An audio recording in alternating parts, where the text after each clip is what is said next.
2018 వచ్చేసరికల్లా నల్ల చొక్కాలు వేసుకుంటే పోట్లాడితే పోరాటం అనేటివి వాళ్ళతో గొడవ పడితే వాళ్ళు ఏమి ఇవ్వకుండా మట్టి నీళ్ళు ఇచ్చినటువంటి పరిస్థితి ఉంది అని నువ్వే చెబుతావు. చంద్రబాబు నాయుడే కదా ఆ రోజున నరేంద్ర మోడీకి వ్యతిరేకంగా చెప్పింది చంద్రబాబు నాయుడు.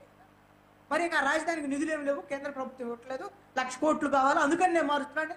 జగన్మోహన్ రెడ్డికి అవకాశం ఇచ్చింది ఎవరు? అవకాశం నరేంద్ర మోడీ, అదేవిధంగా చంద్రబాబు, వీళ్ళు ఇచ్చినటువంటి అవకాశం. నేనేమంటానండి, ఇప్పుడు ఈ 5 సంవత్సరాలు ఇంకా 4 సంవత్సరాలు ఇప్పుడు పునఃప్రారంభం కలపాలి.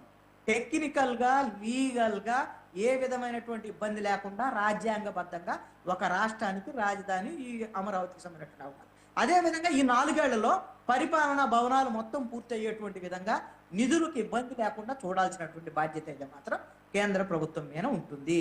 అంతే తప్ప ఇంకా మీరు ఇట్లాంటి ఇబ్బంది ఉంటేనే మనకు మాట్లాడతారు అనేటువంటి విధంగా వ్యవహరించే ధోరణి బీజేపీ అవకాశవాద రాజకీయాలు గతంలో చేసి నేను ఇప్పుడు చేస్తుందని నేను అనడం. అట్లా రాజకీయ విమర్శలు ఇప్పుడైతే చేయను. ఎందుకంటే 2014 నుంచి 19 వరకు వాళ్ళ ప్రభుత్వం ఏముంది, 19 నుంచి 24 మధ్యలో జగన్మోహన్ రెడ్డి 3 రాజధానులు అంటే అది మీ ఇష్టం వచ్చినట్టుగా చేసుకోండి అని ఈ బీజేపీ వాళ్ళే అఫిడవిట్ ఇచ్చారు ఆంధ్రప్రదేశ్ హైకోర్టు.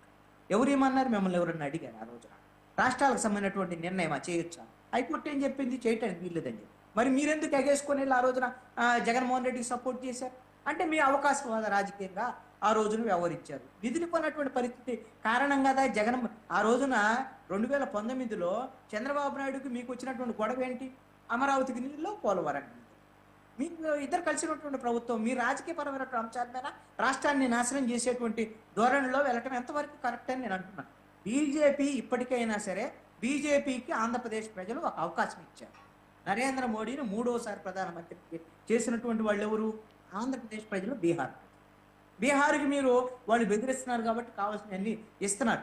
మీరు కనీసం ఆంధ్రప్రదేశ్లో ఎలాగో బెదిరించే వాళ్ళు లేరు ఇక్కడ. ఎందుకంటే చంద్రబాబు నాయుడు మొన్న మీరు పెట్టినటువంటి దెబ్బక 2019కి ముందు ఇప్పుడు అడిగినా అడగకపోయినా అన్ని భాషల్లో పొగుడుతున్నాడు చంద్రబాబు నాయుడు నరేంద్ర మోడీ. ఇచ్చినా ఇవ్వకపోయినా ఇప్పుడు అన్ని భాషల్లో సభల్లో పొగిడేటువంటి రేపొద్దున అమరావతిలో కూడా అంతే పొగుడతారు. పొగడమని మాకేం అభ్యంతరం లేదు, రాష్ట్ర ప్రజలకు కూడా ఎవరికి అభ్యంతరం లేదు. మీరు ఓకే, రాష్ట్రానికి నిధులు ఇవ్వాలి, రాష్ట్రాన్ని కాపాడేటువంటి ప్రయత్నం చేయండి. గతంలో మీరు చేసినటువంటి తప్పులు కనీసం ఇప్పుడు కన్నా సరిదిద్దుకోండి. మీకు 164 సీట్లు ఆంధ్రప్రదేశ్లో ఇచ్చారు, నరేంద్ర మోడీ ప్రధానమంత్రిగా కూర్చోబెట్టారు. ఆంధ్రప్రదేశ్ ప్రజల యొక్క రుణం తీర్చుకోమని బీజేపీకి సంబంధించినటువంటి వాళ్ళకి మేము రిక్వెస్ట్ చేస్తున్నాం. కృష్ణాంజనేయులు గారు ఎంత నీట్ గా రిక్వెస్ట్ చేయొచ్చు అంత నీట్ గా రిక్వెస్ట్ చేస్తూనే అటు బీజేపీని ఇటు టీడీపీని ఇద్దరిని కలిపి చాలా మంచిగా నీట్ గా చురుకులు అంటించారు మీరు.